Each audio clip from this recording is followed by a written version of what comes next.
સજાનંદ સ્વામી મહારાજ की जय। सहृदयी प्रकरण 1 संत समागम अने सेवन, पेज नंबर 22। टाइटल दिया है संत का समागम।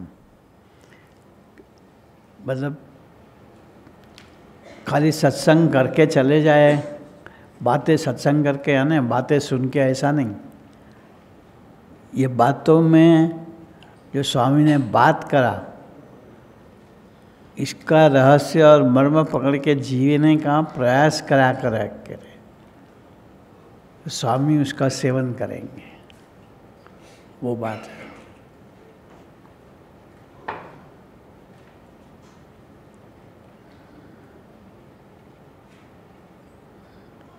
सेवन यानी जैसे पक्षी का बच्चा होता है, तो चिड़िया माँ जो होती है वो उसको अपनी पाँख में बिठा के सेवन करती है। वैसे संत का सेवन भी 3 प्रकार से होता है। एक तो स्पर्श से, वृत्ति से और तीसरा दृष्टि से। हाँ, पहले स्पर्श से, दृष्टि से और फिर वृत्ति से। वृत्ति से साधु लोग सेवन करते रहते हैं अपने शिष्यों का, पहुँचे हुए साधु। हाँ, वो संकल्प करके ध्यान में बैठते हैं। हाँ, और अपने शिष्य की स्मृति करते हुए, साथ में प्रभु की स्मृति करते हुए शिष्य को बल मिले, ऐसी प्रार्थना करते रहते हैं, ताकि वो ये साधना में अग्रसर रहे। हाँ, मोटा पुरुष आपणु राखे के न राखे। हाँ, बड़े संत हमारी बात को, हमारी मर्जी को के मुताबिक करे या ना करे, अब अपनी मर्जी की पुष्टि करे या ना करे, अपनी मर्जी के विरुद्ध भी खुद बरते या आज्ञा करे, तब भी संत के साथ के हमारे संबंध में फर्क न पड़े, वो समागम करा बोला जाता है, वो संत का सेवन करा बोला जाता है।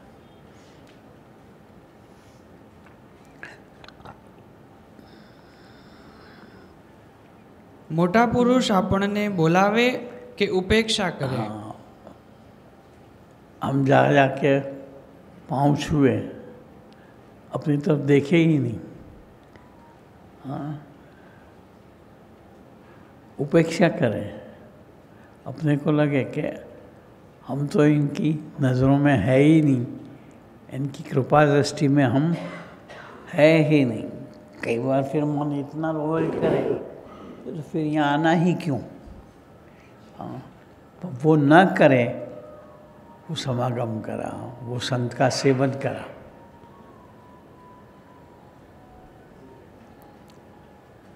मंदिर में जाइए ने कोई संत कदाच अपनी सामो जुए कि न जुए।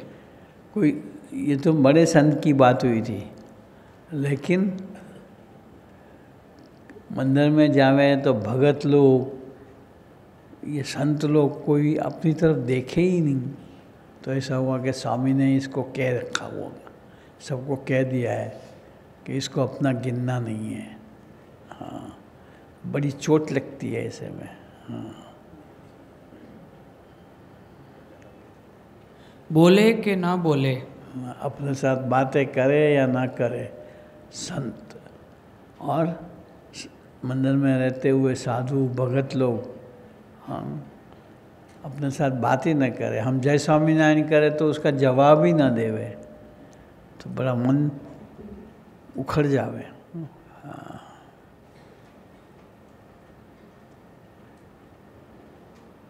संजोगों ने आधीन कोई संत कदाच अपनी उपेक्षा करे।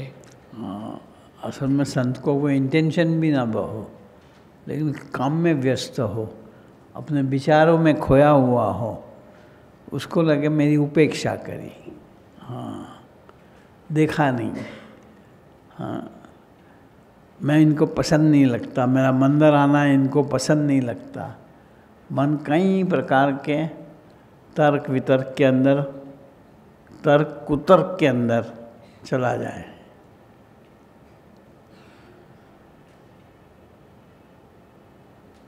तो पण जो मोटा पुरुषनो खरेखर समागम होय, हाँ, ये सब भले होने के बावजूद भी अगर बड़े संत का सच्चा समागम करा हो, सच्चा सेवन करा हुआ हो, हाँ, इनको अमायिक और दिव्य माना हुआ हो, तो मन भटकेगा, मन उखड़ेगा नहीं।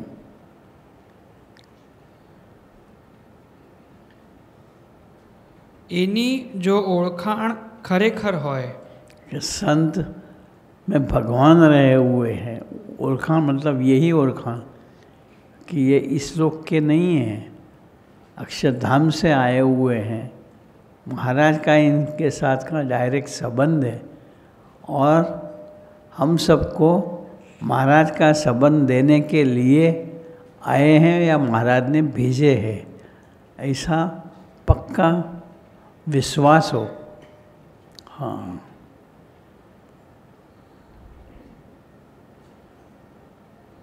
तो कोई पण संजोगों में, तो कैसे भी संजोगों के अंदर चाहे कुछ भी हो, संत उपेक्षा करें, साधु लोग उपेक्षा करें, चौकीदार भी अपने को पूछे भाई किस लिए आया है, अरे भाई रोज आते हैं, सत्संग करने आते हैं, हाँ, पर तब भी मन हटे नहीं, आता ही रहे।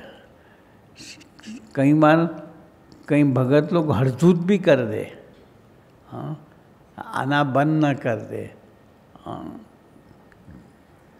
वो सच्चा समागम करा बोला जाए। वो कब होगा? जब हमने संत को असल में संत माने होंगे, बड़े पुरुष को बड़े माने होंगे, तो ही होगा, वरना नहीं होगा।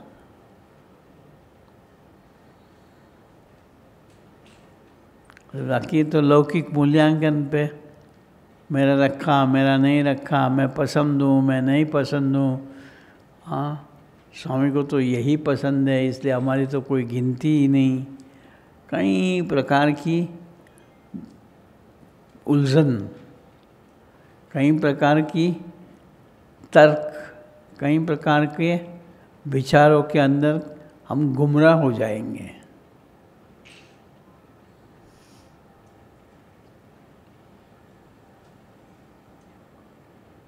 एनी जो ओळखाण खरेखर होय, ओळखाण सच में हो, संत की, बड़े संत की और भक्तों की, कि ये समाज पूरा अक्षरधाम का समाज है, ये ओळखाण, ये पहचान।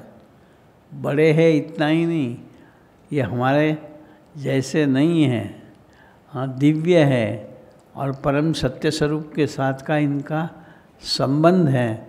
इसलिए ये जो भी करते होंगे या महाराज इनको करवाते होंगे, हमें आगे ले जाने के लिए करते होंगे। हम सत्संग में अग्रसर रहे इसलिए करवाते हैं, ये समझे। ये जितनी हम बोलते हैं इतनी आसान चीज़ नहीं है। हाँ, तो कोई पण संजोगों में व्यवहारिक प्रसंगों ने लईने, किसी भी संजोगों में, हाँ, व्यवहारिक प्रसंगों के लिए कुछ दिया, कुछ नहीं दिया, कोठार में गए, हमने दूध मांगा, दूध सामने पड़ा हो, दिखाई पड़ता हो, नहीं दिया और आपने सामने दूसरों को दिया हो, तब मन ये हो जाए कि भाई हम तो इनके बोझ रूप लगते हैं, ये लोग सेवा बहुत करते हैं पैसे की, सो इनको पहला प्रेफरेंस दिया जाता है। फिर वो संतों के प्रति क्या भावफेर चालू हो जाता है, यहाँ तो पैसे वालों की बोलबाला है। हाँ,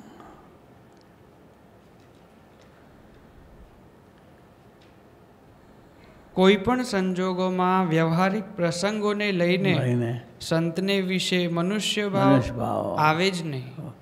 संत को दिव्य माना हो, अक्षरधाम का माना हो, महाराज का संबंध वाला माना हो, तो मनुष्य भाव आएगा नहीं. वरना ये संत तो बड़े हैं लेकिन पैसे वालों के, बड़े लोगों के है, ऐसा ही माना जाए. हाँ,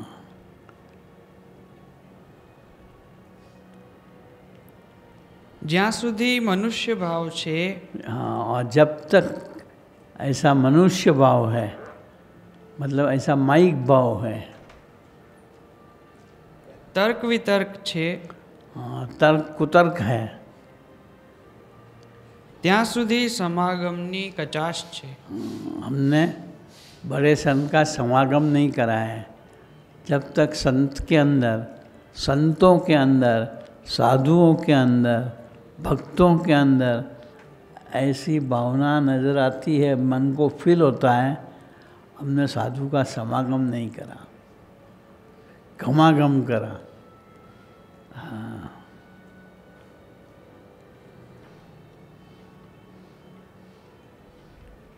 આપણે એક એવો વ્યવસ્થિત સમાગમ કરવો છે, हाँ, हमें ऐसा डिसिप्लिन भरा कि माइक भाव, मनुष्य भाव अपने अंदर आ ही ना सके, इस तरह का समागम करना है.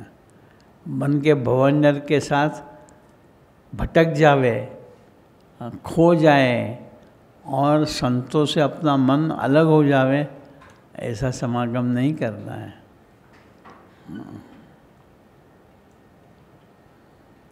संत किसी कैसी भी हालत में हम संत के साथ जुड़े रहे. जैसे पहले दिन आए थे और संतों के प्रति अहोहो भाव था, दिव्य भाव था, वो ही हमेशा चालू रहे, ऐसा सत्संग हमें करना है. और उसके लिए ज़रूरी है रेगुलर भजन. ये करते रहेंगे तो ऐसा बल मिलता रहेगा.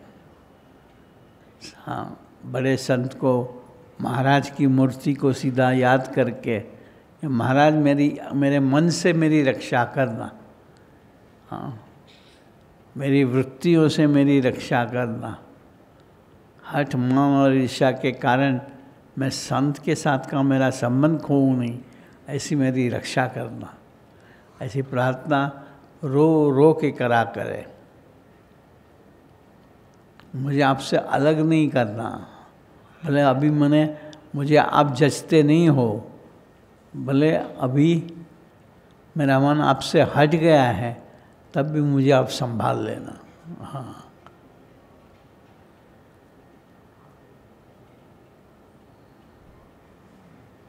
આપણે એક એવો વ્યવસ્થિત સમાગમ કરવો છે, इसे बोलता है व्यवस्थित समागम करना है. कि एक नज़र होवे कि कुछ भी हो मुझे ये छोड़ना नहीं है. જેવો સમાગમ પૂજ્ય કાકાએ કર્યો, ऐसा समागम काका जी ने करा. आए तब दादू भाई साहब, दादू भाई साहब, दादू भाई साहब. हाँ, फिर केस हुआ लोगों के अंदर कि भाई ये तो बड़े चहेते स्वामी के बोले जाते हैं, लेकिन इतना तो ब्लैक मार्केटिंग करा हुआ है. ऐसे टीका चर्चा सुनने मिले. हाँ, तब भी मन में कोई परेशानी ना आवे, उद्वेग ना आवे, भीतर में ग्लानि ना आवे, मायूसी ना आवे, मस्ती वो के वो ही रहे, नफटाई नहीं, प्रभु के साथ के संबंध की मस्ती रहे. એમના જીવનમાં ભયંકર પ્રસંગો બન્યા. काफ़ी प्रसंग मन जेल में जाने का हुआ. हाँ, और वो भी दूसरों की गलती के कारण इनको सहना पड़े. हाँ, પૈસો અને પ્રતિષ્ઠા બંને હોડમાં મુકાઈ જાય. हाँ, पैसे भी चले जाए प्रतिष्ठा भी नष्ट हो जाए। એવો એમની ઉપર કોર્ટમાં કેસ ચાલતો केस चलता ऐसा इनको कोर्ट में केस चला, क्रिमिनल केस।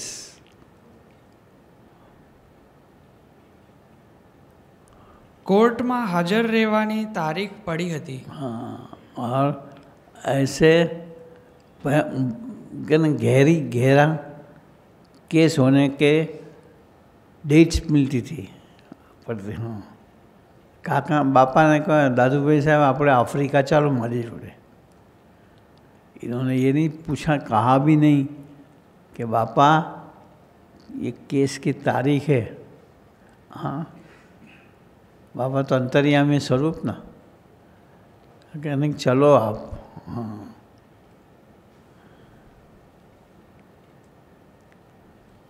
હાજર રહેવું બધી જ રીતે અનિવાર્ય अनिवार्य था, इनएविटेबल था। नहीं होवे तो वारंट निकले और पकड़ के ले जावे, ऐसा था। तो पापा ने कहा तुम हमारे साथ अफ्रीका चलो, और वो भी 2-3 महीने नहीं, 6 महीने तक। हाँ, रानड़े, छगन भाई, सभी ने कि सब चीज़ तो काका जी हैंडल करते थे। हाँ, इन्होंने कहा मैं तो, पापा ने कहा है तो फलानी डेट को पापा के साथ वहीं जाऊंगा, भले कोर्ट की तारीख हो, जो भी हो, मैं तुम्हें पापा के साथ जाते हुए नजर आऊंगा।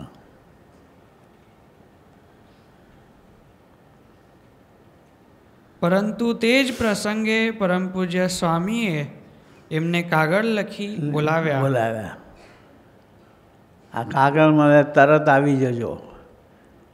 इन्होंने ये पूछा भी नहीं कि बाबा मेरी डेट की, कोर्ट की डेट है तब भी आऊँ।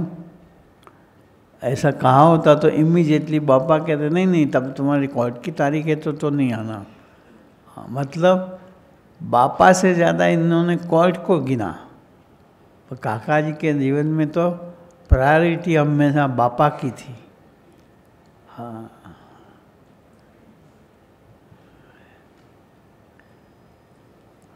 અને સત્સંગ પ્રચારથી આફ્રિકા જવાની આજ્ઞા કરી। अफ्रीका ले जाने की आज्ञा करी।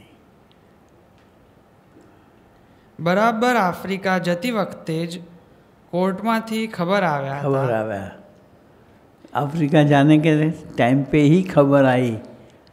हाँ, कि रफ़ी अहमद किड़वाई एक्सपायर हो गए, सो कोर्ट बंद है 6-7 दिन के लिए। हाँ,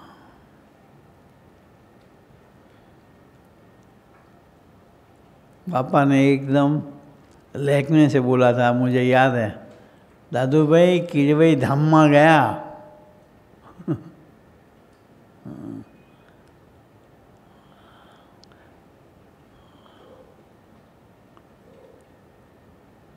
બરાબર આફ્રિકા જતી વખતે જ કોર્ટમાંથી ખબર આવ્યા હતા કે 1.5 મહિના પછીની તારીખ પડી છે। સગા સંબંધી સમાજ સત્સંગી હરિભક્તો भक्तों देखे सके, संबंधी, सारा समाज भी, हाँ, और भगत लोग भी બધાએ તેમને કહ્યું કોર્ટની તારીખ છે, તમે જશો નહીં। हाँ, बोला आप नहीं जाना। हाँ, वो कहे मैं तो जाऊंगा।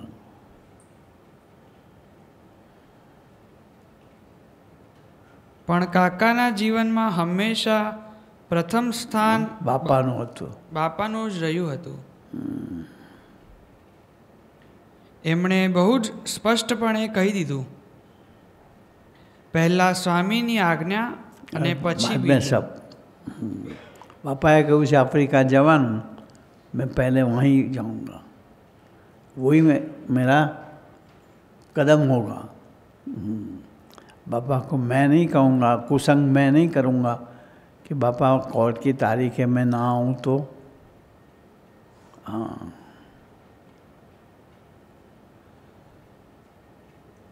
હું તારીખ 26મીના પ્લેનમાં જઈ જ રહ્યો છું. जय सच बापा उस प्लेन से जाने वाले होंगे,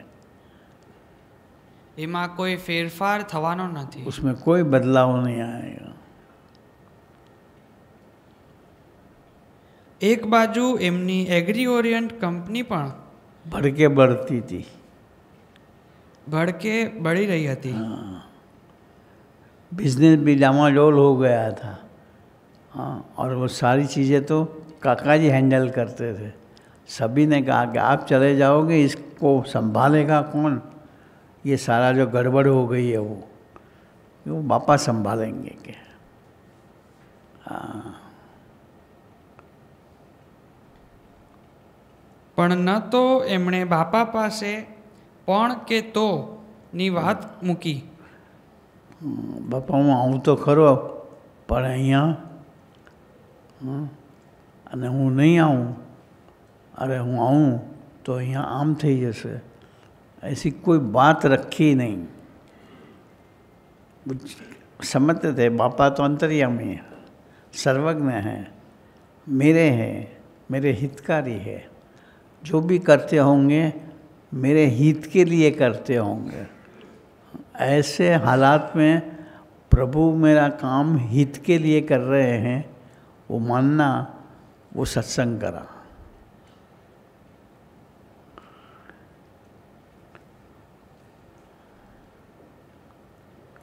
તો એમણે બાપા પાસે પણ કે તોની વાત મૂકી કે ન તો કોઈની મોહબ્બતમાં તણાયા. हाँ, किसी की मोहब्बत में भी नहीं गए कि भाई ये कह रहे हैं इसलिए जरा मैं पूछ तो लूँ. इन्हें मोहब्बत और सारप एक प्रभु की और संत की, काका जी की, मनोयोगी महाराज की और सजानंद स्वामी महाराज की.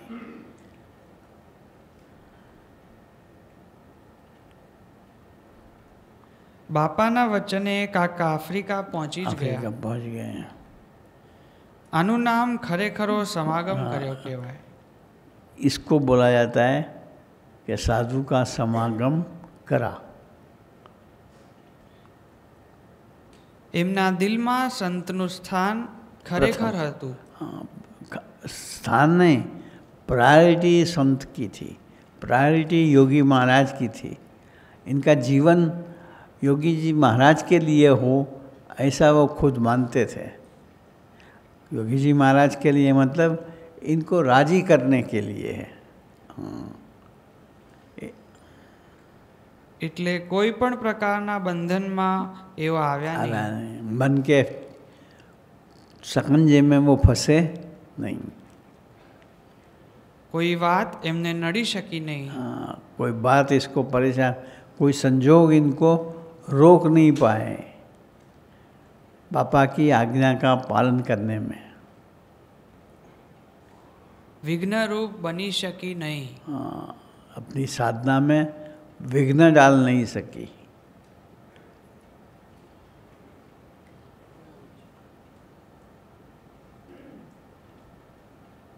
बस हो गया.